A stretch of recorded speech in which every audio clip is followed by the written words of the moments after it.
Kia ora and welcome to the Creative Matters podcast, where we have inspiring conversations with New Zealand artists. I'm your host, Mandy Yarkich.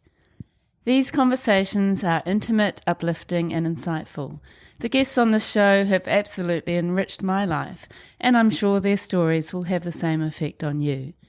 Thank you so much for joining me to listen to these amazing people speak about what drives them, the way they work, and their personal takes on life.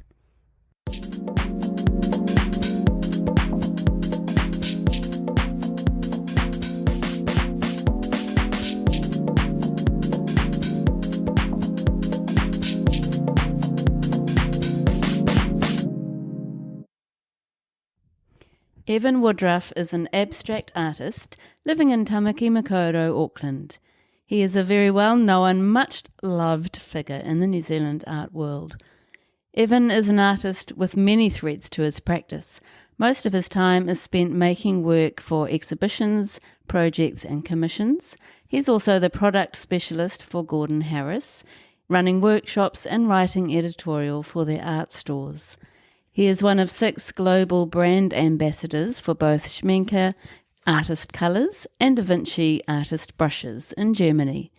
He teaches at Browne School of Art in Auckland, and he is an active advocate for the visual arts, a collector, an awards judge, fabric lover and writer. In this episode, we talk about his parents' art store, Studio Art Supplies, in Takapuna, Auckland, which they started in 1973, 50 years ago, and how this has influenced the work he does now. He shares how he began his adult life as a musician, then later decided to study fine art, completing a BA in fine art at AUT, and then switching to another art school, Elam School of Fine Arts, to complete his MFA, and how this changed his art practice. We discuss what makes a good abstract painting, what he wants his paintings to do to the viewer, why he loves to paint big, and how he builds a painting starting with collage, using fabrics from his favourite New Zealand menswear tailor, Strangely Normal, who also make all those gorgeous shirts he wears. He also talks about how sometimes he finishes his paintings with found materials, such as the fur from the vintage throw on his bed. He talks about his work as a brand ambassador and educator, and he gives us a lovely insight into his and his partner Jeannie's growing art collection. Morena, Evan. Morena. How are you? Very well. Good. Enjoying the sunshine out here at the beach. Yeah, it's so lovely to have the sun out, and a very warm welcome to the Creative Matters podcast. Thank you very much for coming on the show. You're welcome. And you're looking radiant, colourful as always, with an amazing brooch. Yes, there's a lovely, fluffy, googly-eyed brooch by Screaming Jewellery, young local jeweller. It's so nice to see men wearing brooches. Should be more of it. There should be. Like, why not? So we did meet a few months ago. I think it was actually the first time that we'd met, and I was doing a workshop of yours at the Art Educators Conference in Wellington. And I did ask you a question about, well, something that I'd always wondered actually, if you knew my grandparents, because my grandmother, Molly Jensen, worked for Studio Art Supplies in Takapuna with your parents. Back in 1973. Yeah, a long time ago. And my grandfather, Harry Jensen, he made beautiful wooden easels and sold them through your parents' shop. So, yeah, and you remembered them. I remember them. I remember visiting their house in Castor Bay. And Harry was a wonderful man, and he was very much a perfectionist in his craft, very much like my father. They got along very well. That's so nice to hear. Yeah. So I am on the lookout for a Jensen easel, if anyone out there knows of one. I would love to own one of my grandfather's easels. So, yes, welcome. And can you tell us about your childhood and how that art supplies shop influenced you?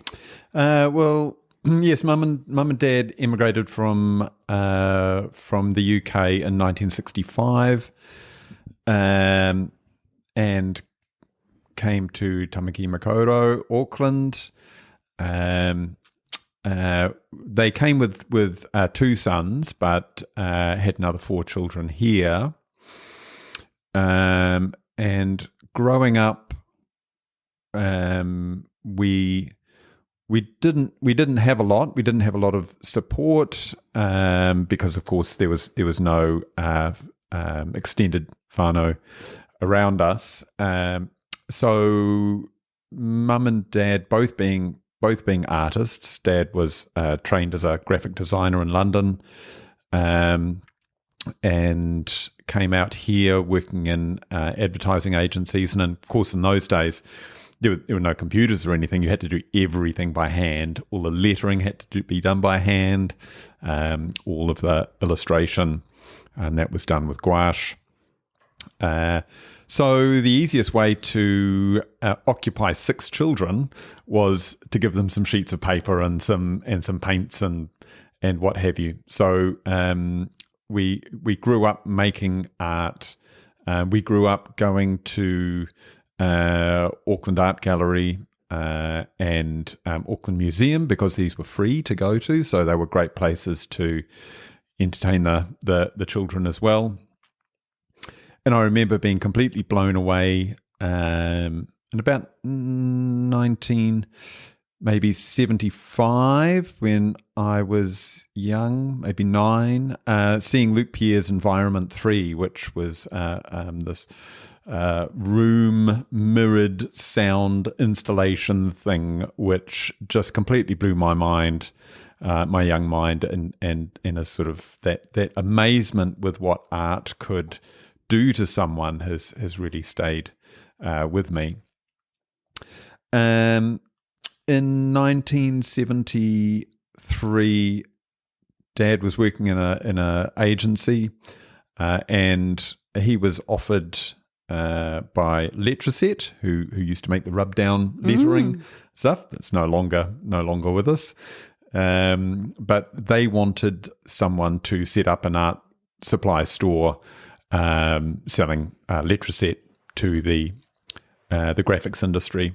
And so Dad set up in 1973 in Takapuna, like you said, Studio Art Supplies, and in 1974 shifted that to Parnell, where it lived until 2008 when we moved to Grey Lynn.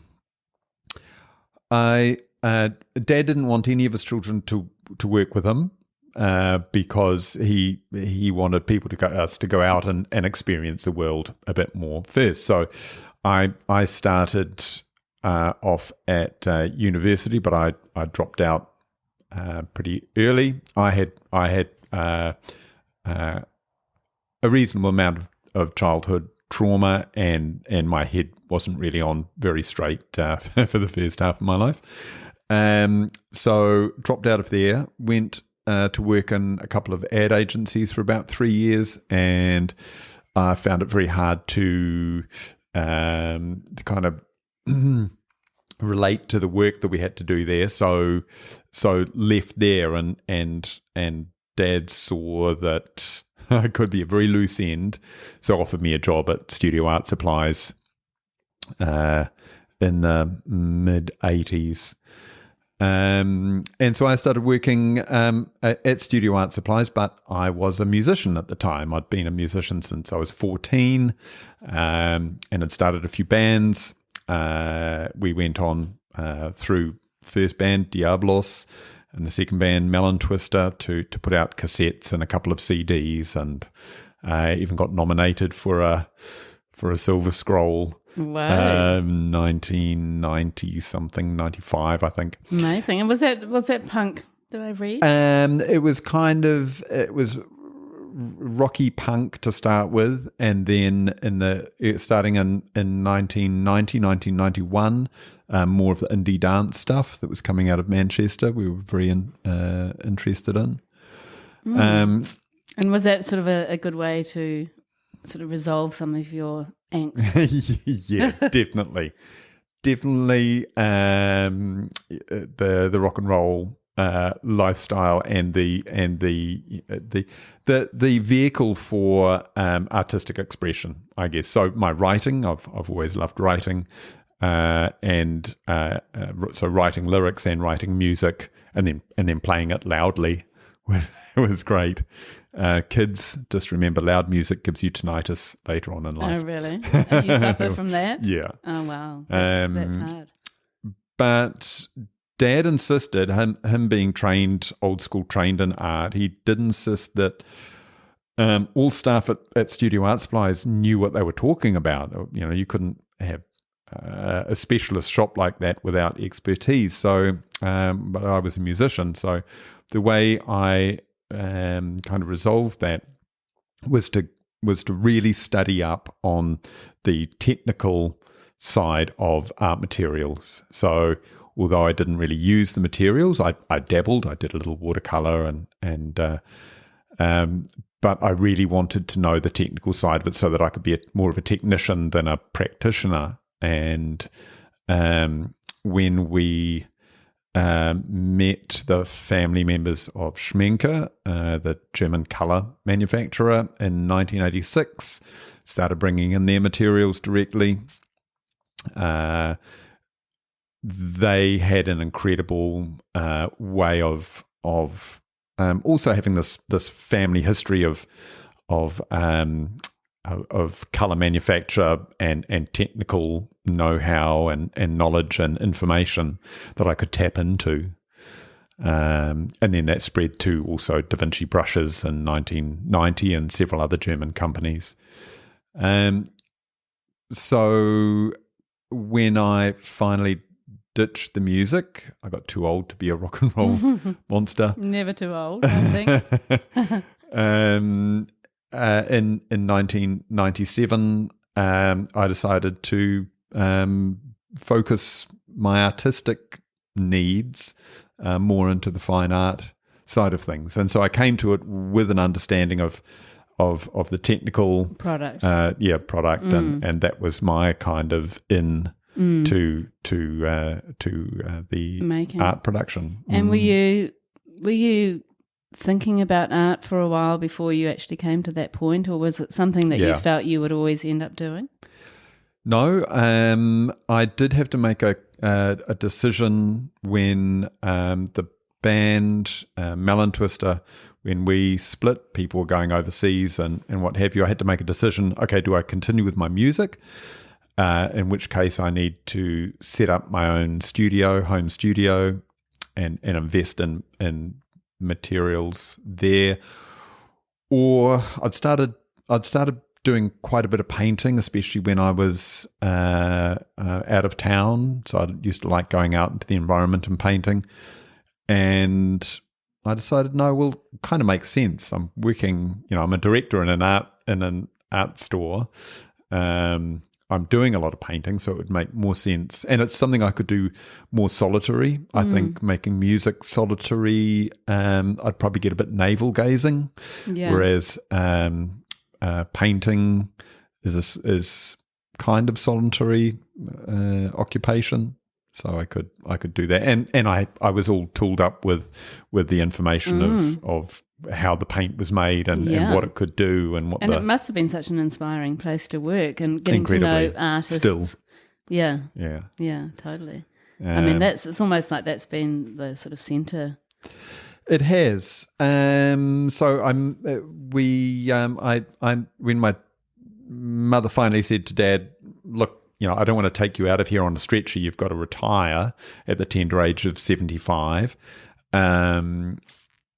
I negotiated the sale of the store to another family business, which was Gordon Harris, in 2007, and stayed on.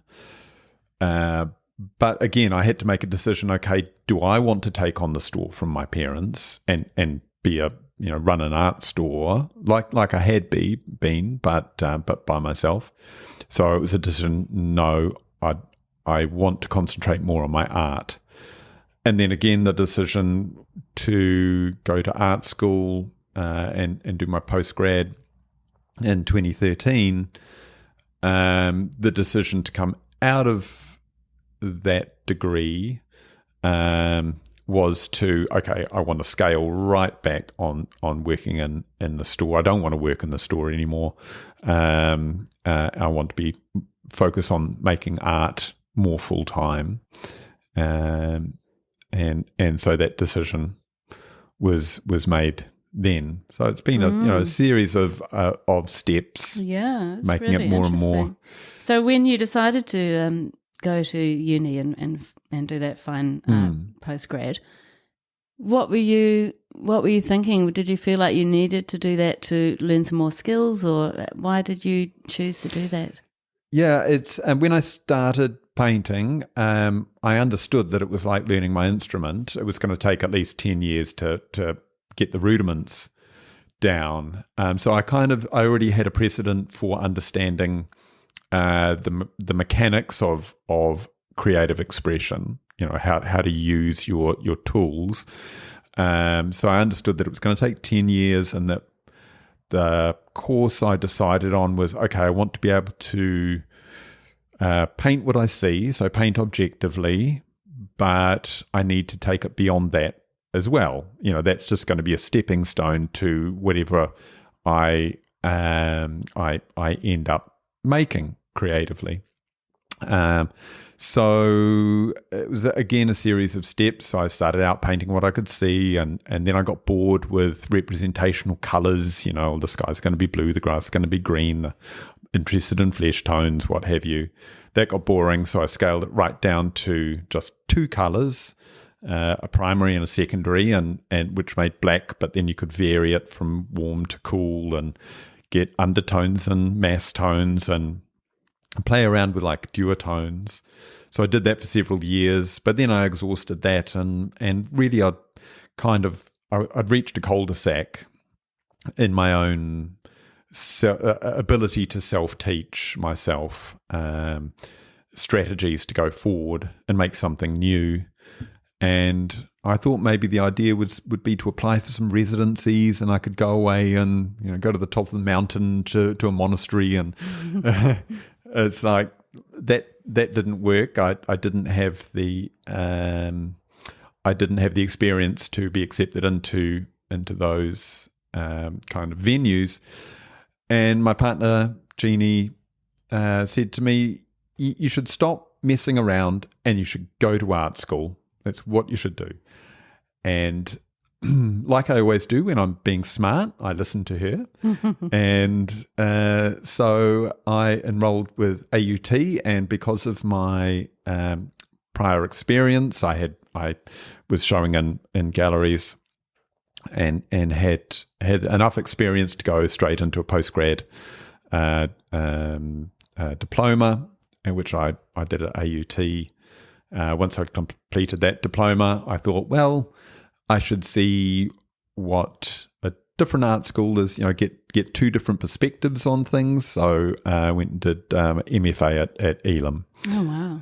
So that's brilliant. And how did you find, doing the two schools? Really interesting. They both had very different approaches, but both had, I think AUT was fantastic for me coming in, not only as a mature student, but mature as an adult student, but also without having the undergrad.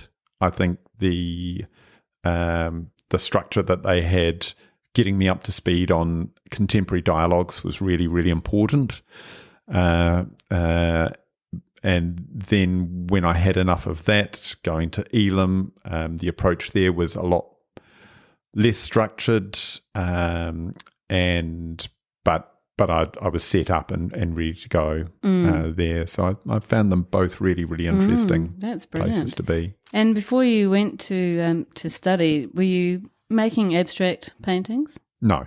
So it's still figurative, but I was really trying to push past that. I was starting to mix a lot of media together, and but I needed to understand how to look at art and how art was looked at by people, so that when they were seeing things, what they were seeing.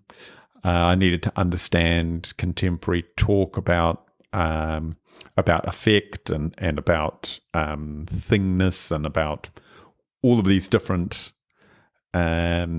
perspectives on visual art. And then I needed to take that and research onto how different artists were approaching these subjects. But also I think the main thing with art school was that I was there for 4 to 5 days a week doing my art, and that concentrated focus on making was really essential for it. I mean, the first couple of months, my brain hurt, with the reading and that, but then getting into the rhythm of just this soul focus was just divine. And it's such a great way to kickstart your painting practice, because it gets you into that kind of mentality, doesn't it? Yeah. That mindset. The first year, the figurative painting was still there, but I learned about how the figure had dissolved in the second half of the 20th century into the figural, which is a destruction of the figure after the horrors of World War II and the Shoah, and how artists like Bacon were enacting that. And it wasn't really until the second year of postgrad that I was able to see that the figure, in actual fact, was the viewer. So the figure is always in whatever picture. It's always us standing there looking at the painting. So that allowed me to move past the objective and into painting as the object. That's really interesting. I'd never thought of it like that. It's so true. Yeah. Yeah. So that's when your abstract art practice began? Yeah. And again, it took a long time. I really pushed it right to the end. It wasn't until maybe 3 or 4 months before final submission of the thesis is due that I had a couple of I had several conversations that kind of things started to click into space and into place, and I kind of got it. It really took several people. It took a destruction of the ego, and this was done through two ways. We had a mid-year self-evaluation where we had to evaluate ourselves. This was in the MFA program, and so of course, being a little full of myself, and I'd won a couple of awards, and I was showing professionally, so I tended to rate myself reasonably high. And when we came back from mid-year break, my supervisor, Alan Smith, said, I see this is interesting. I see you've placed yourself quite high on the list. And I was like, well, yeah, I've got a career and rah, rah, rah. He said, well, no, it's just very interesting because I see you as adequate and barely so. Really? And and I was horrified and angry, and I thought, how dare you? Came home and said to Jeannie, called me barely adequate. Jeannie just raised her eyebrows. But as the evening wore on, I thought, you know what? Why am I going to art school? I'm going to art school to be pushed and out of my comfort zone, and I wouldn't go to art school if I was fantastic. So maybe he's got a valid point. And what is fantastic? And Alan was very. He said you're wanting to place yourself not just on a national stage but an international stage. So I'm telling you, your work's barely adequate to, there. And he said, likes from uninformed people are nice, but it's the informed people, the people who have got a professional experience, whose comments really matter. And a couple of weeks after this, Paul Nash was showing at Melbourne Art Fair, and he said, look, I've got some space on a back wall. Why don't you come over, experience the fair, and bring a couple of small paintings? We'll put them up. So I went along to that, and my eyes were open to what the platform of an international art fair was going to look like. And there were huge names from the US and from Asia and as well as Australia and New Zealand, and I could see, my work was adequate, and barely so. In fact, it was barely adequate. Really? It wasn't. Yeah. And what makes you say that? I could see that it didn't stack up against this. It wasn't convincing, or it wasn't arresting enough. It wasn't dense enough in its kind of underpinnings, or even in its execution. I could see why these big name artists were, big name artists. So this really made me, well, of course, it made me depressed in that I thought, okay, I've got to start from the ground and build it back up again. So went back for the second semester. It was interesting. You have to write your thesis before you produce your final exhibition. So I wrote it, and I did I researched very hard for the last 2 years. So I put it all together, and then when I read it, I thought, you know what? I believe everything that I've written, but I'm not doing what I'm talking about. So I need to do what I'm talking about. And Peter Robinson came in and said, you know what you should do? You should just do a big painting, just a big fuck off painting. Excuse my French. And I said, that's a bit of a cliche. You're at art school, do a big painting. And he said, yeah, it's a cliche. But he said, when are you going to do it if you're not going to do it at art school? So I thought, well, okay, that's fair enough. So got a large piece of canvas, too big to really work on, stretched. So it's just this big loose piece of 2 meter by 3 meter canvas, which was on the floor. So I was lying on it and drawing and painting away. It was too big for me to actually see what I was doing all at once. So I was focused on bit by bit. And I'd had a conversation with Alan Smith about being lost. I said, I feel like I'm lost in the forest. And he said, I think that's a really good place to be, because you've got to find your way out. Yeah, I like that. And it was this big painting which finally gave me my aha moment into where my abstraction was going. It was kind of an all over technique. So this large painting became the centerpiece for my end of year show, at which really precipitated the style that I guess I've developed ever since. So that was at the end of 2014, so we're nine years ago. Yeah. And how would you describe your painting? Abstract painting. I guess there's, if we were to put it into categories, that we could say that it's kind of bimorphic landscape, abstract, organic, colour field. There's a whole lot of different things mixed in there. I mean, I draw on a lot of different.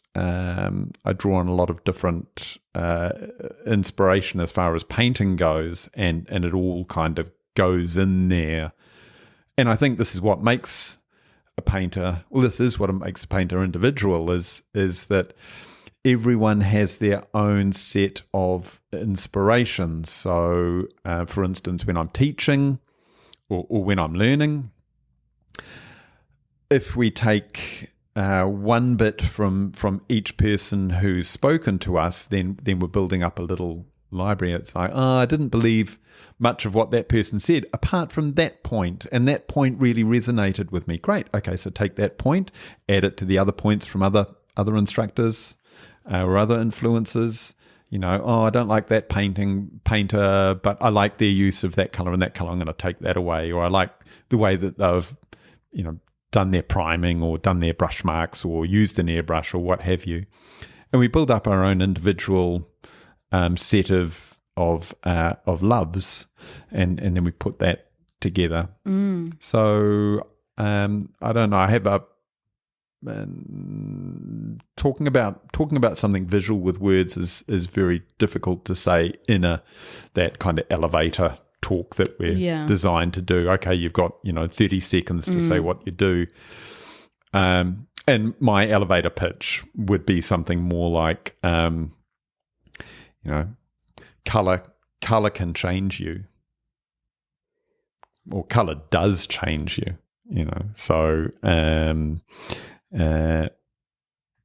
that's what I'm wanting to do with my paintings. I'm wanting to use color and line to change people, even if just for a moment, just uplift us out of our daily grind into a more spectacular world. Yeah. And so that when we descend back down into our daily grind, we're just that bit fresher and we're better prepared to deal with it. And I think that's what all of the arts do, whether it's dance or painting. Absolutely. It's such a sort of experience, isn't it? And your work does feel like you can kind of lose yourself in it. Yeah.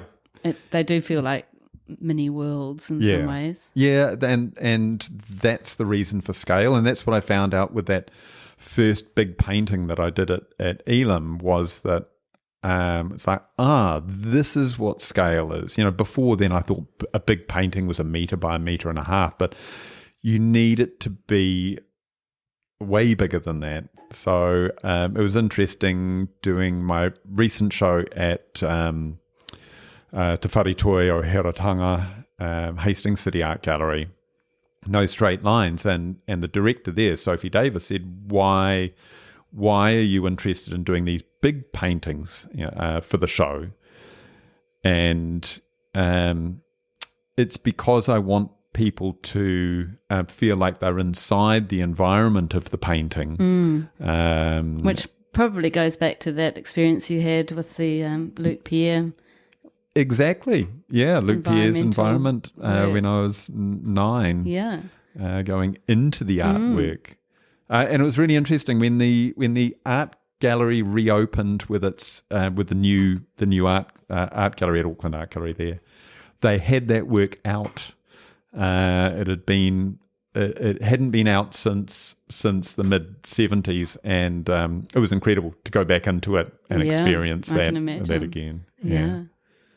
Because I was working there then, but I actually can't remember the. It was it's a structure, like a room-sized structure, which you go into, and its inside is all mirrors. So when you look down, it looks like you're standing on infinity. Right. Yes, I do remember that one. And it had a strange kind of noise element to it as well. Amazing. Wow. Yeah, that would be quite a sort of experience coming back to it years later. Yeah. And that show, No Straight Lines, is amazing. And that large piece that was in the centre, you had smaller pieces around it. Yeah. How did that go? That was fantastic. Shout out to the team at the gallery. They're a fantastic team to work with. The main gallery, there is a big space. That back wall, 17 metres long, so there was no point in me trying to put even one of the 3 metre by 3 metre works of mine on that. It just not proportionate, really. And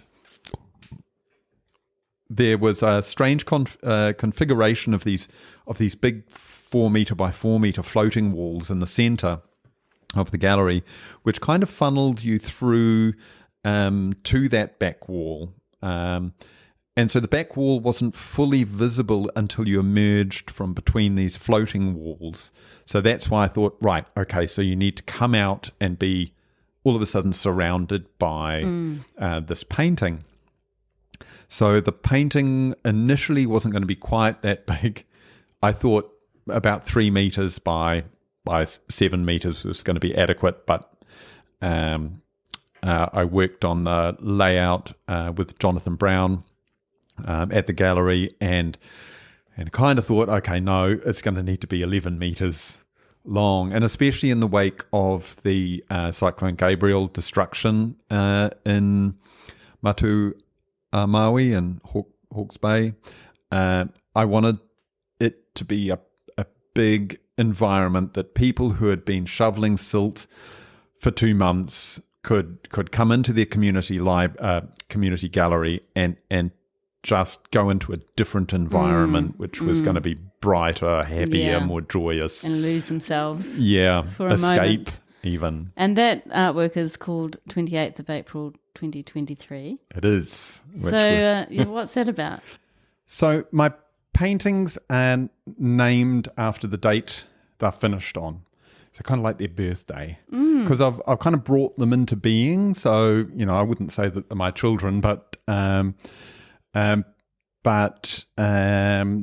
it's a nice non-poetic way to frame the work or to title the work. How long have you been titling like that? Since art school. Wow. So I really wanted to do away with the poetic. I didn't want to paint something and then go, Spirit of Autumn or something like that. Just.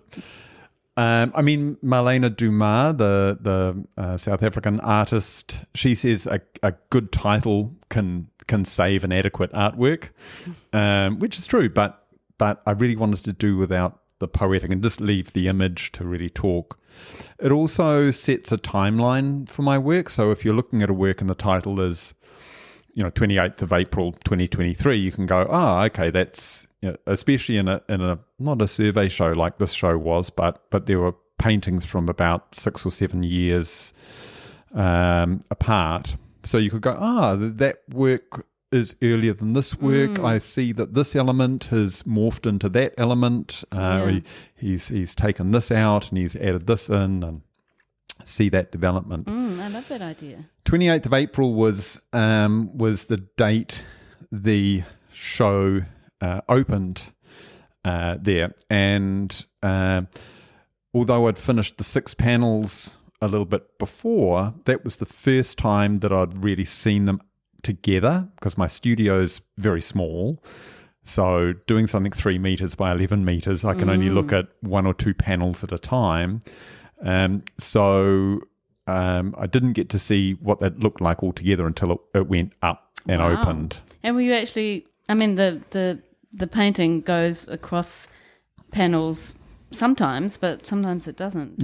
So how did you approach that? Yeah, so the work is one complete work, but is done over 6 panels. And you're right, there's slippage between panels. So some parts will connect and other parts, there's quite a hard stop to some areas.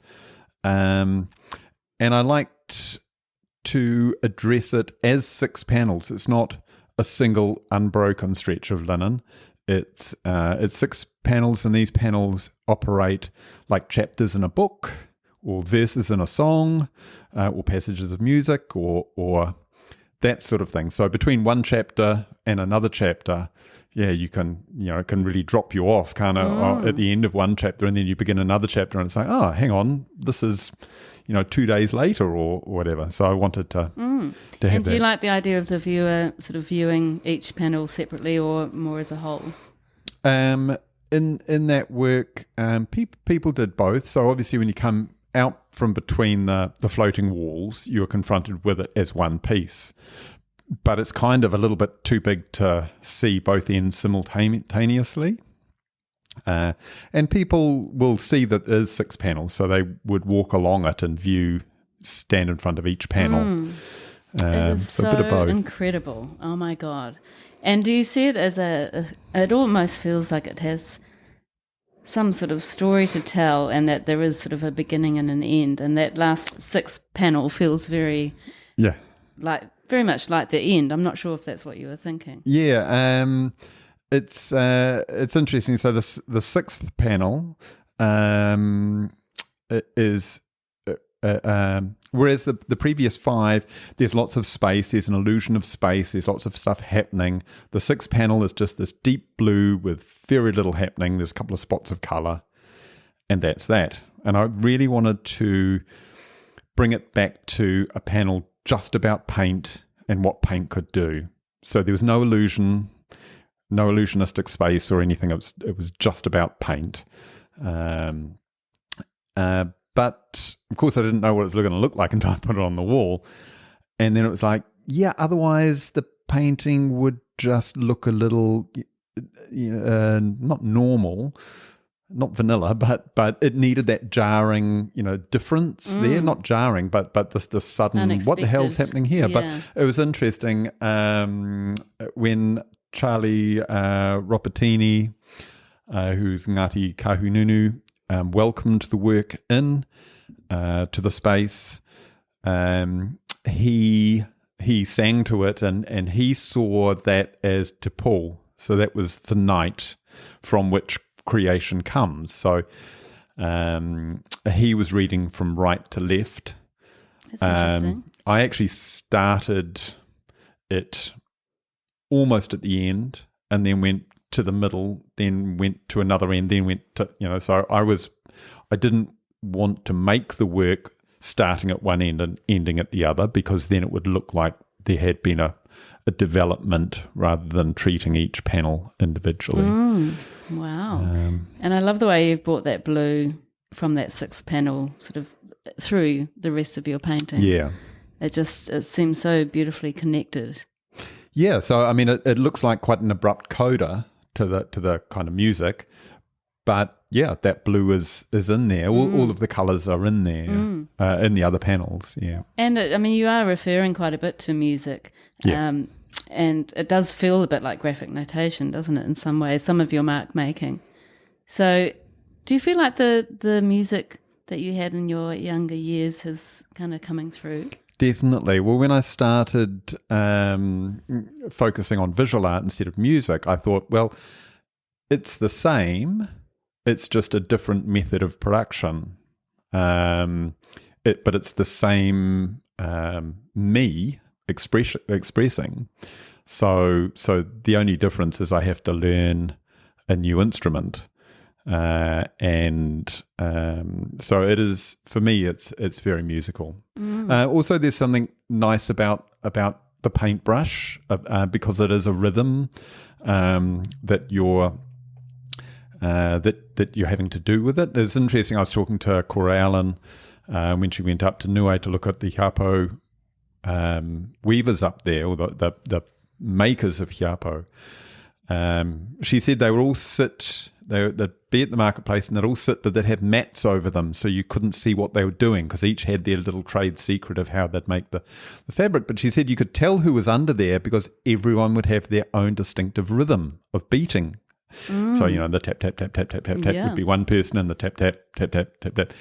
And I thought, well, that's exactly the same as a painter. Every painter has a different rhythm to how they're dab, dab, dab, dab, dab, putting on the paint. True. Yeah. And it's such a personal thing, I think, because you're putting so much of your physicality and your body and your sort of yourself into painting. Yeah. Because it is so, especially the bigger works, that they really get it's the body in a territory or a body in an area. So you're responding to that in a very physical, bodily way. And that's the figure again that you spoke of. Yeah, the figure's in there. So how do you go about? What is your actual process? How do you go about making such a massive piece? It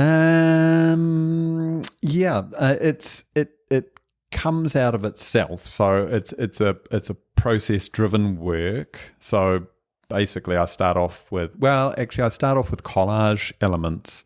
So the listeners can't see, but I'm sitting here in a beautiful silk hemp mixed printed vest with which has been printed with my painting and made by Strangely Normal. Strangely Normal, I love them. They're amazing. They are incredible. Made in New Zealand for over 40 years. Yes, I'm just going to take a photo of you so we can put this on your blog. I'll do it this way too. Beautiful. Nice. Looking radiant and colourful as always. So I love my fabrics. I've always loved fabrics. If I can diverge right back to, I went to one of the first kindergartens in the country. So it would have been 1968 or 69. Kōwhai play centre in Campbell's Bay, and I was delighted because there was a wardrobe or a costume department there. There's a wardrobe department, so I was just in there every day playing dress ups. And until the parents had a word with my parents and said, Evan needs to go outside and play with the children. He's spending way too much time dressing up. Go and play with the boys in the sandpit. Yeah, well, unfortunately, they chucked me out into the sandpit where I met a young boy called Kevin Booth, and he was ruling the sandpit, but I managed to persuade him that it would be easier to rule the sandpit if there were two of us ruling it. Oh. 54, 55 years later, we're still fast friends. So, Really? So yeah, but I thought that maybe you got him into the dress-ups. no, he's butch gay and I'm camp straight. so we complement each other quite nicely. That's so good. Oh my God, that's brilliant. Anyway, so I've always loved my fabrics and the strange, just sorry to interrupt, Strangely Normal shirts. Your shirts, yes. a lot of your shirts are from Strangely Normal. They're all from Strangely Normal. From there. Yeah. I've bought a few for my husband from there. They're so amazing. They are. The fabrics are beautiful. And they guarantee like lifetime wear. Yeah. Well, I do wear them not quite to death. When they're getting near death, I'll take them up to the studio and they end up as collaged. I'll tear them into pieces and they'll go into my paintings. Wow. That was the segue. Yeah. You use that fabric for your painting. So I use the fabric to start the paintings. And once the painting's finished, it gets photographed. Sate Ackerman at Arts Diary photographs my work beautifully, and then that gets printed and turned into clothing. So there's this nice conversation back and forth with the fabric. Once the fabric's been printed, that never goes back into the painting. That's just, that would be getting a little incestuous, so that that doesn't happen. So I start with some collage, and the collage really gives me kind of starts to make me think about spatial relationships between elements, and it introduces pattern and color, I guess, down onto it. Then I will apply fields of color, which are 99% covered up, but it just breaks or puts something down that I can then start to respond to.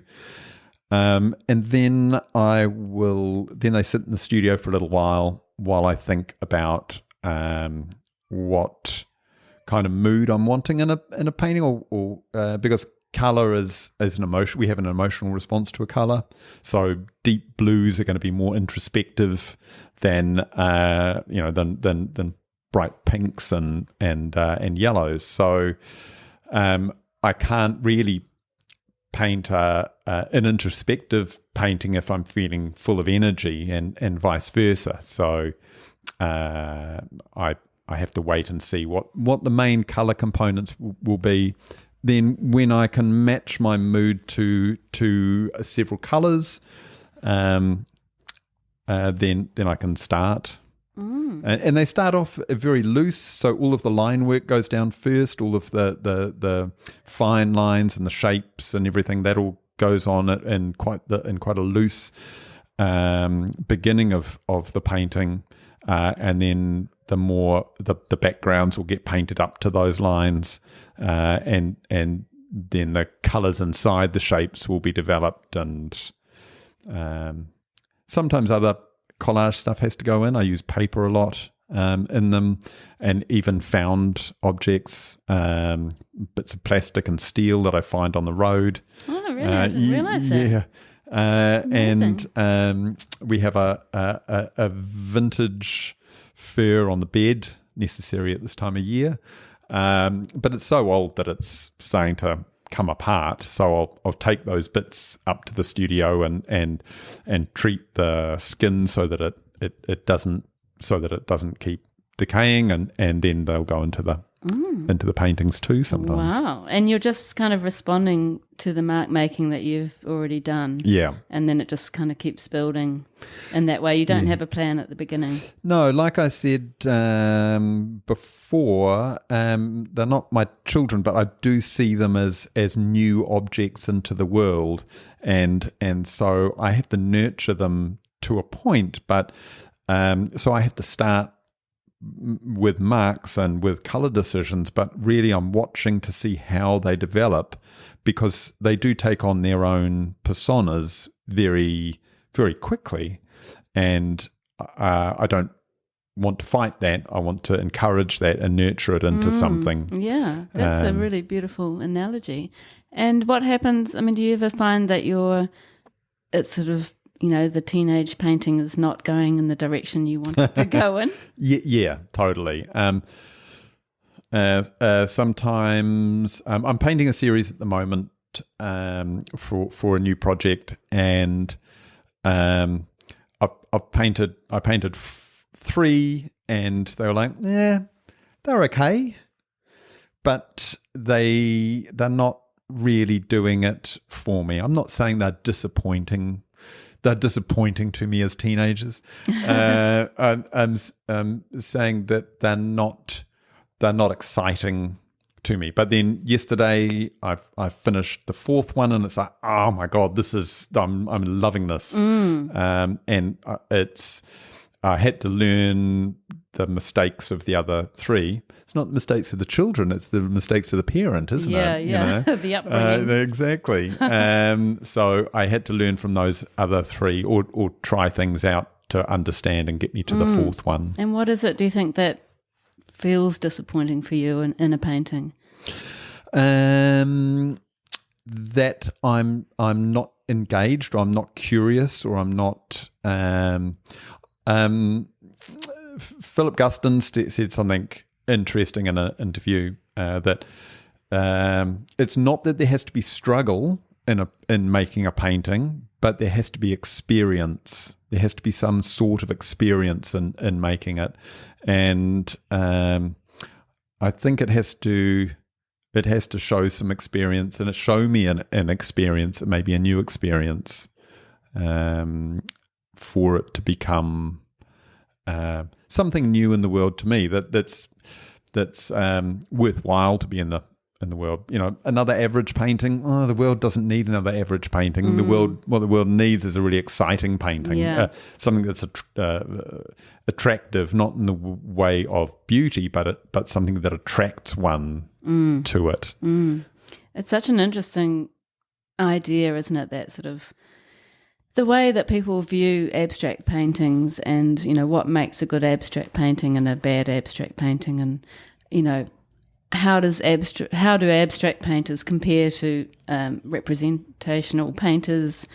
Are they not as good? Or there's so many interesting conversations, or that whole sort of, I could do that, or my 5-year-old could do it. Yeah, no, it's way harder to be a good abstract painter, I would say. The thing with objective painting is you've always got the visual reality to reference it back to. So we can use it as a reference point, whether we're looking to see how exact it is, or whether it's telling us a new way of looking. Say for someone like Jude Ray, she's interrogating how we actually look rather than how we think we look. But there's still that visual reference point. Or we're looking at narrative. So objective paintings are usually dealing either with narrative or good narrative. Good objective painting is looking at narrative or looking at how we look at things, I think. Abstract painting, and you can't just chuck can't fling a paint pot in the face of the public. But good abstract work has to do, well, all abstract work has to do with our interior self. So when we think about life, the biggest parts of life are invisible, right? So all of our thoughts, our dreams, our emotions, the way we move through life, our relationships to other people, these are all invisible, and yet they're the major parts of our lives. What we smell, what we hear, what we taste, what we feel, these are all invisible, but they're major parts of our life. So part of abstract painting is to try and reveal this internal world of experience, and that's where good painting and bad painting can be separated. Some won't resonate inside us, and some will resonate inside us.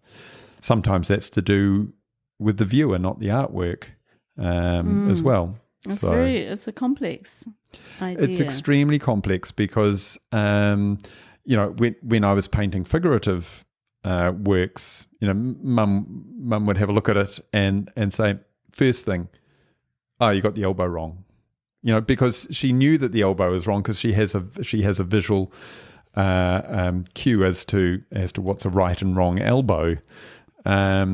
When we look at one of my abstract paintings, what's right, what's wrong? If I'm feeling that something's wrong, is that actually a valid feeling now? But to me, when I'm making the painting, wrong is wrong. However, Paul Nash will come into my studio and go, I love that. And I'm going, I hate that. I like that one there. And he's like, no, that one, I don't like that one. Yeah. So. And that's the thing that's so fascinating, that particularly with the abstract work, is that everyone has quite a different response. Yeah, which is what it's meant to do. Yeah, and that's why I feel like it's quite hard to actually have those two boxes of good abstract and bad abstract. Oh, there's bad abstract. What is bad abstract? It's somebody who's got no criticality, and this is bad painting. Not just abstract painting, but you can't just pour a pot of house paint over a canvas. You can call it art, but it doesn't make it good. You have to have criticality, and I think this is what Alan Smith taught me in that middle semester when he said you're barely adequate. Is what he was really saying is you're not looking hard enough at what you're doing and comparing it to the highest quality of stuff. Is your cooking, do you put your meal in your mouth and go, oh my God, that flavor burst is just incredible, or that smooth texture is glorious? Or are you putting in your mouth and going, oh, well, I was hungry, so I've made some baked beans on toast. Yeah, that's brilliant. Love it. Yeah, that's a fantastic way of looking at it. Yeah. Yeah, so true. And speaking of your mother, she sadly passed away last year. I'm really sorry to hear that. My mum passed away in January of this year. And you made a painting which was basically a eulogy for your mum. Yes. 17th of August, 2022. Yeah, the day that she passed. Oh, yeah. That's so special. Mum always had her way, and she said, I'm going out quickly, I'm not hanging around. And we were like, Mum, we go out slowly these days, just the way it happens. No, that's not the way I'm going. And sure enough, went out to the film festival on a Friday night. On the Saturday morning, she passed. So she had her way, and she lived a very eventful life. So and she's always with me. So I'm very happy in that sense. But we'd booked to go to Europe, and this was happening 10 days after she died, so it was all very rushed. I had work in Germany with Da Vinci Brushes and Schmincke Artist Colours, and then I was going to meet up with my partner Jeannie and friend Lisa in Italy, and we were going to tour southern Italy. And I knew Mum loved Europe and the Mediterranean, and I knew she would have just gone, look, don't worry about me, I'm gone now, just go. So we went, but I came across a really amazing show in the Madre Contemporary Art Museum in Naples by an Australian artist, actually, Lawrence Carroll, born in Australia, lived most of his life in the US, and he'd died not long before suddenly as well. And but I just these beautiful surfaces to these fabric sculptural works. So there was paint, there was fabric, there was staples, there was a lot to love. And I knew that as soon as I was back in New Zealand, I would be painting the first painting that I would make. It would be for my mum, because of the this major emotional event. And Lawrence Carroll's work really stuck with me. So when I came back to New Zealand, the sort of patinated pink surfaces of that painting is kind of where that's come from. But also it's got quite a impressionist feel to it, and Mum loved that Provence impressionist. So beautiful look. So and that must have been sort of a cathartic way for you to kind of deal with your grief. Yeah. Mum, I kind of thought of Mum, and so she was with me when I was painting it, and that kind of has brought her into my work a little bit more. Yeah, which is lovely. The first showing of that was at the work in Hastings. And that being a public gallery, that work was just for the community. It wasn't for sale. Will It's you now sell it, do you think? It's now on the wall at home, and yes, I would sell it. I'd sell any of my works that Jeannie doesn't say you're not selling that, and she's only done that to two small works. Because it's how I make my living, and these works, once I've had the experience of making the painting, then I can live without them. It's nice coming back to them. So this show, having works from 2017 through the current day, has been really nice to revisit some of these works I haven't seen for a while. Yeah, but and you've brought some of those paintings back from China. Two of them came back from China just for the show. Yep. Yes, and one came back on loan from Ministry of Foreign Affairs and Trade, a couple from other collections, and it was really nice to be reacquainted with them. But really, when I've finished having the experience of painting them, then they're ready to go to a new environment. You set them free. Yeah, just like children. Yeah, exactly. You are a very busy full-time artist, and you have lots of shows and commissions and all sorts of things, but you also seem to have your finger in many other pies, and you are quite a sort of well-known figure in the New Zealand art world, I would say, not just because of your amazing what was it, camp straight, gorgeous, flamboyant way that you present yourself, but you are sort of seen a lot, and you're very visible, and a lot of people know who you are. And you do lots of other different interesting things. So how have you managed that? Yes, well, I guess that was coming out of art school and deciding, okay, I want to be a full-time artist. I remember talking to one of my friends who's a bit of an entrepreneur, and saying, oh, this is scary, being a full-time artist. And he said, is there any alternative? And I said, no. And he said, well, there we go, it'll work. But I realized that I would need many threads to the raranga, to the weaving, because the arts are very impoverished financially. So I'm very fortunate that Graham Harris from Gordon Harris recognizes that he needs someone with my skill set as far as product knowledge, and I contract the work with basically the loosely titled product specialist for Gordon Harris. So I run their educational workshops, their staff training. I do their editorial work for them, and advice on product sourcing and launching, which is very good. I have a long-standing relationship with German colour manufacturers, Schmincke, who make the world's most amazing artist colours, and I'm one of 6 global brand ambassadors for them, and so I help develop some product with them. We've got a new watercolour set coming out.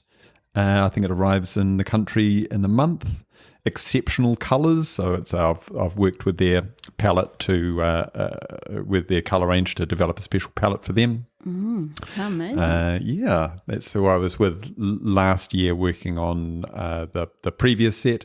Also with Vinci Artist Brushes in Germany. I've done a range of brushes for them, specially suited to the kind of work I do. I believe that it's great for an artist to work in with industry because it helps integrate the arts with the wider community. In New Zealand, arts tend to be a little bit of a fringe event, and so it's nice to work in with these international companies. I did a collaboration with BMW cars for Sydney Contemporary in 2017, and with Jaguar in Singapore in 2018. That was fun. For Sydney Contemporary, BMW were one of the major sponsors, and they provided cars for getting the VIPs around the different venues. And they commissioned 3 artists, I think, to wrap cars for them. So I was one of those. And that was a big sticker was made from a painting. They wrap the car so it looks like it's been painted on, but it's a vinyl wrap. Beautiful. To do it properly, they take all the panels off, wrap each individual panel, and then stick them all back on again. Wow. And they can last for decades like that. So those cars were driving around. I tried to get to drive it, but of course I wasn't allowed. I was just the artist. And in actual fact, the only reason I even got a ride in my BMW was one of the VIPs saw me waiting to get to a venue and said, "Evan, this is your car. Come on, jump in." And you probably had a matching waistcoat or something. I had a matching jacket, yes. There you go. The one in Singapore, Jaguar cars wanted to try and attract a younger demographic. And I think they'd seen the BMW car, and so they wanted to do an event there. So I got flown over to Singapore, and they wrapped the car, and we drove around doing some publicity shots, and got to eat yummy food and hang out with some wonderful collectors. I've got some very good collectors in Singapore. I've got a really big work, so I got to hang out with them.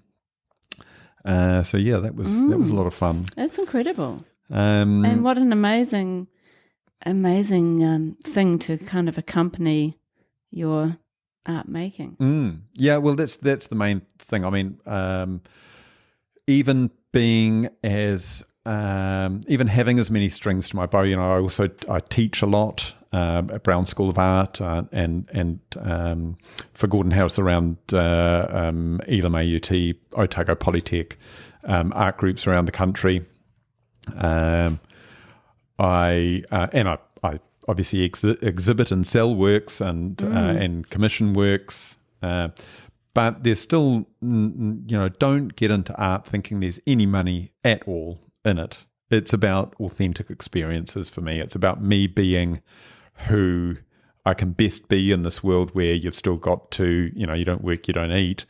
But my experiences are incredible, to go to Sydney, Melbourne, Singapore, Beijing, Chengdu, Xi'an, Shanghai, Dusseldorf, Nuremberg, and for art, to go to all of these places as an artist is to have a different experience, and it's a really incredible experience. And you're such the right man for that kind of work. You have such a you have a way about you that people can really connect and relate to you. You're very relatable and not sort of up there and not able to reach kind of thing.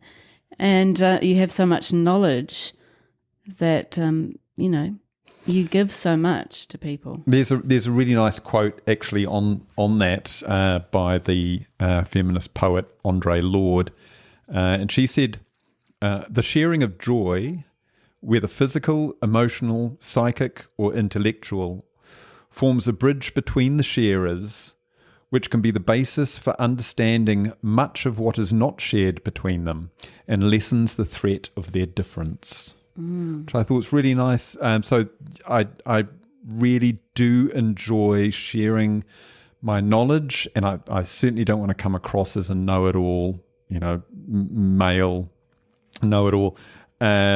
It's really about of my unique path through life has allowed me to collect all of this knowledge, and it gives me great joy to share that knowledge with others as a basis for more communal understanding of each other.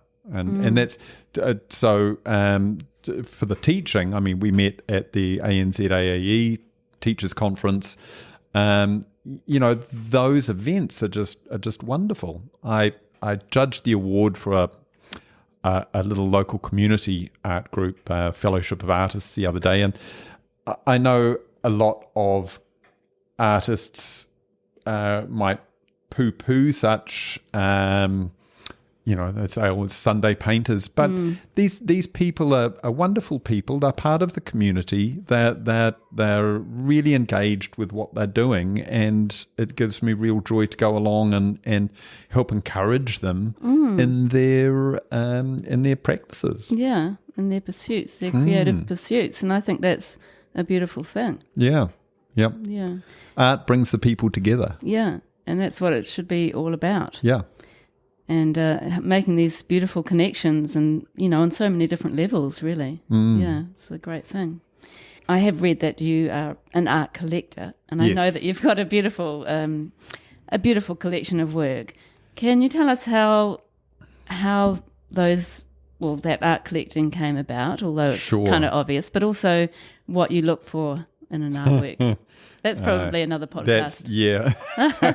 Well, how it came about, how I started was also linked to me being a musician but working in the art store. So not only could I, if I wasn't a practitioner, I could learn through the technical side of things, but I wanted to support the artists by going to their shows and what have you. And so the first painting I bought from a gallery was actually by Dean Tersell from Oedipus Rex in 1990, I think it was. Once you got one's not enough. So I kept at it, and through Studio Art Supplies, I instigated a series of student art awards for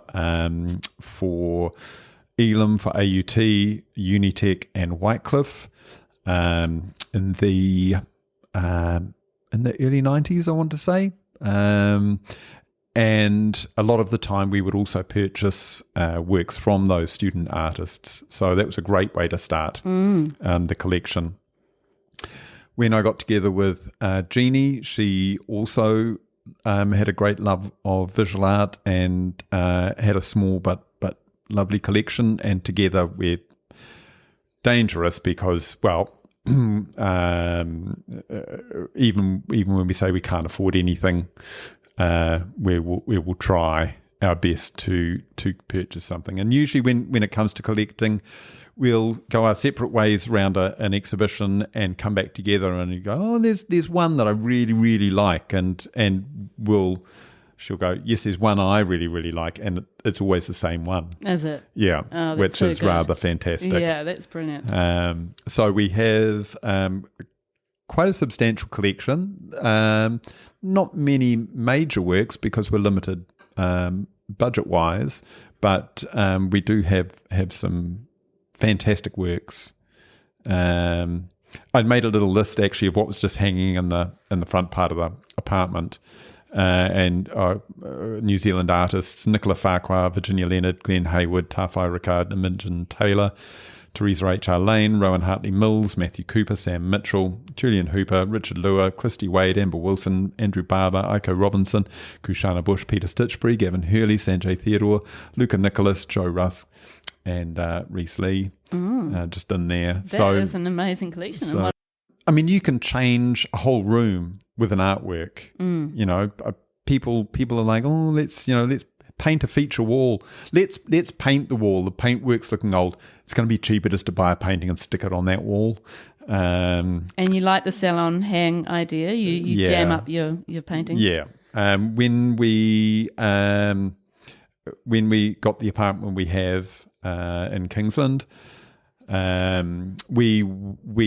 had been living in a very small 32 square meter apartment, tiny, with just paintings stacked everywhere in the hallway, and that it was just ridiculous. So we both had a really incredibly good year, and with the help of Jeannie's mum, we managed to get an apartment, and this one we managed to find has got 3.4 meter stud, so massive walls, and two sides of the apartment there are no windows, so this is perfect for hanging art. Yeah. But even so, we've got 150 to 200 works, so yes, it's not all on the wall, but where it is, it's pretty salon hung. I love a salon hang. Yeah. I just love it. My little collection in the Yeah. lounge, and if I get something new, then I reorganize everything, and You have to, because you have to, which is fun. the works speak to each other, and so it's like, oh, well, okay, if I'm changing that work, now I've got to change everything. So Which is fun. yeah. It's got lots of bad holes in the wall, but who cares? So we will get on to the questions in a second. Yep. I'm just very interested to know what is in the future for you, do you think? Well, Jeannie said to me she wants another 25 years out of me. So Good. I thought you were going to say she wants a baby. Oh my God. No. She's had 2 children. I've had That's one. Enough. So I've got 3 daughters. I have 2 grandsons now. That's plenty. We're looking at return to China next year, hopefully. And hopefully some projects with Paul Nash in the new year. And Paul Nash is your gallerist. He's my New Zealand representative. Yes. He's based in Tairāwhiti, Gisborne.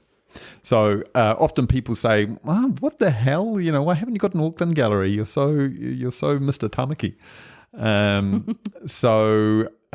I did have an Auckland gallery, but I started seeing Paul Nash at Auckland Art Fair, which is now Aotearoa Art Fair, and he was always doing these really left of centre shows, and talked to him, and he was really dynamic, really interesting.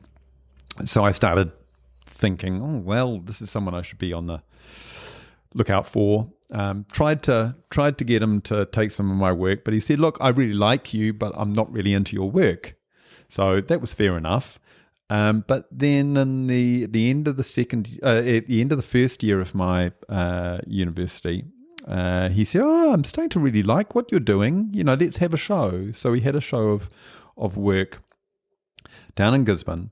And the first painting that sold to a collector of his in Moscow. And I'm like, what the hell? We're in Gisborne. How are you selling to someone in Moscow?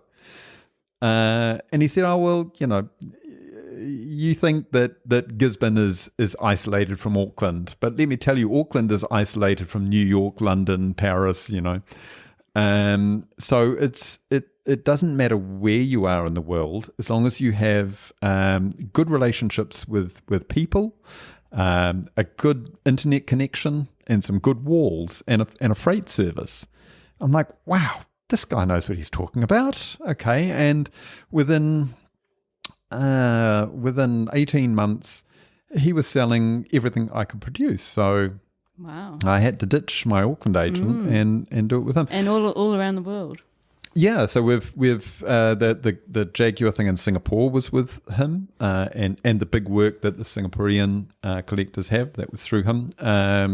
We've done Spring 1883 in Melbourne. We've done Sydney Contemporary together. We've done Auckland together. He's very much, I'm a provincial gallery, but I'm I project onto the world stage, so he's very active great. that way. That really actually makes sense, doesn't it? Yeah. And he's obviously opened up so many doors. Yeah. For you. And probably vice versa. He's yes, it's very much a collaborative effort. He comes up with really good ideas. He doesn't like me doing the same thing. If it's like if he sees me fall into a habit, he'll he'll shake that out of me, and he'll come up with very good ideas.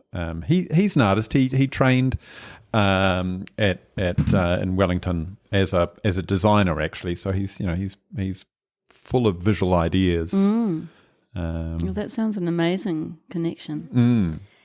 You are very good on social media. How do you find time to do that marketing and build those relationships with your audience? I think that comes from my time as a musician. So as a musician, obviously this was in the days way before social media, but there was a very distinct audience there at the end of the stage were a bunch of people looking at you. So I had to develop a rapport with them and get used to talking directly to the people with the music, but also going through into doing the workshops and the teaching. It's very much about talking to people and finding out what they like and appreciating people. Nobody has to like my work, so that if somebody likes it, that's that's a lovely thing that somebody has, especially if they comment, if they reach out and do that, it's that connection thing, even if it's a fleeting connection. And enough's been said about the the shallowness of social media, but there is also the benefit of social media is we can reach out to people very easily, and you can inspire people through what you're sharing, hopefully, which is good. Yeah. So we did talk about making this podcast episode not quite as long, but we're not completely following that, but who cares? Yep. So we're on to the questions. What would you say to your younger artistic self? I thought about this. I wouldn't have listened. But also, I'm really very privileged at where I am. And if I could say one thing to my 18-year-old self dropping out of university, or even ending the band, I could say go to art school. Go to art school. You will fall in love with it, with the processes, with the people, with everything. But if I had have said that to my 18-year-old self, I wouldn't have gone to work at Studio Art Supplies, so I wouldn't have been able to provide for my parents. I wouldn't have undertaken such a rigorous technical investigation of materials. I wouldn't have had the ability to set up awards for artists and help artists in that way. And it would have been a completely different path. I wouldn't have met the Schmincke family, so I would have made a mistake if I had gone back in time and told my younger self to do that. Yes. So in actual fact, I would have just let him figure it all out himself. If the message is to say to, especially to rangatahi, to our young listeners of the podcast, what advice would I give if you're going to listen to a old fogey? Is like, be generous, and share and build your relationships with people who are into the same things as you. Be generous, be kind. It takes strength to be kind over and over and over again. That's strength, especially talking to young men. That's strength, not look at me, I'm tough. Yeah. It's kindness is toughness. That's good advice. Who are your favorite artists? Yeah, thought about that one as well, and there is no favorite artist. I've listed some great New Zealand artists that I've bought work from, but I would say it's more important is the ones that you haven't seen yet. So I mentioned going to the Madre in Naples and seeing Lawrence Carroll's work. I'd never heard of him before. When I did some research on him, it's like, oh, look, there's a photo of Emma Fox with him. So I texted him, Lawrence Carroll. But it's the people you don't know. It's the artists that I don't know. When also on that trip, I was in K20 in Dusseldorf and saw work by Oskar Schlemmer from the 1930s, and I was just like, oh my God, how have I not know about this guy? Or seeing the Punmu women of the Kujara area at the NGV in Melbourne. So it's really about it's really about discovering new stuff that excites me. But I would say that some major influences haven't been painters. So there was a show at the NGV called The Great Australian Quilt from 1800 to 1950, and we'd gone to see something else there, and it was like, oh, there's a quilt exhibition. Let's wander in there, thinking quilting, Nana. No, these were just incredible, big 3 metre by 3 metre quilts that women had made on the ships coming over, the convict ships, so that they would be gathered in a group and they would be safer on the long journey over, through to the Wagga quilts, which were just made from all scraps of fabric that could be found to try and keep people warm through this terrible poverty in the 1940s and 50s in Australia. The incredible Moorish tiles at Azulejos in Lisbon that I actually cried in front of a 700 AD wall of Islamic tiles, just incredible. Through to Ichitu Kubota, who's a Japanese fabric designer who rediscovered this ancient, from two little scraps of fabric, rediscovered this ancient way of making silk, which is just incredible. And these, obviously, you got my love of fabrics with the quilts and with Kubota's work. And the tiles, maybe the tiling together, how I tile together my squares of canvases. So, yes, no one favourite artist, lots of them. And you can see how those artists and that kind of work does kind of inform your practice in some way, possibly. And what's your biggest challenge as an artist? Biggest challenge as an artist is the challenge that's faced by all artists, and that's the poverty of the visual arts sector. So latest figures that came out from the Ministry of Culture and Heritage show that artists, professional artists, and that covers everyone from performance arts, visual arts, musicians, median earn is 25% less than the minimum wage. Really? So we're earning about 36,000 per annum. Minimum wage would give you 48,000 per annum, working 40 hours a week. Wow. On top of that, artists are not working 40-hour weeks. It's 7 days a week. And like I said earlier, it's an amazing lifestyle. So I know people who are earning 4 times what I'm earning, but they're complaining about their work. Get home from work, oh, but I've had a shit day. Or, the weekend they can bust loose and have their 2 days off. Yeah. I'm working 7 days, but my hardest day is, giving instruction or revealing the delights of a certain colour to people. But the paucity of the arts sector is debilitating and a constant source of stress, because early on when I was looking at how to do proposal writing, the number one thing you look at to write a proposal is what's the budget, because the budget means this is what you can do there, and if the budget's $1,000 and the project you want to do is going to cost $6,000, then you've got to raise $5,000 yourself. And this is a common feature. For instance, as much as I had just the most incredible experience working with Te Whare Toi o Herotanga in Hastings, the big major work there that I wanted to make, that cost me $6,000 to make. The artist fee for working there is $1,000. So I have to work doing teaching classes and whatnot to raise the money to make the work so that the community can enjoy some respite from their everyday environment. And this is the same for artists who are putting on plays or in the orchestra, or it's work that we're having to do because it's what we do.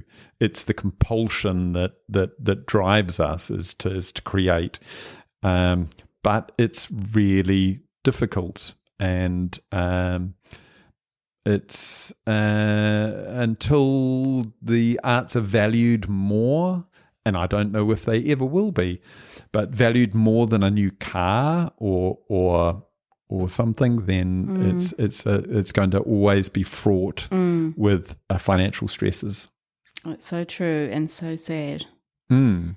And it's people with so much passion and so much belief in what they're doing. It's a bit like teachers in a way. Yeah. They have that passion and they really believe in what they're doing. Yeah. And they pay like shit. Yeah.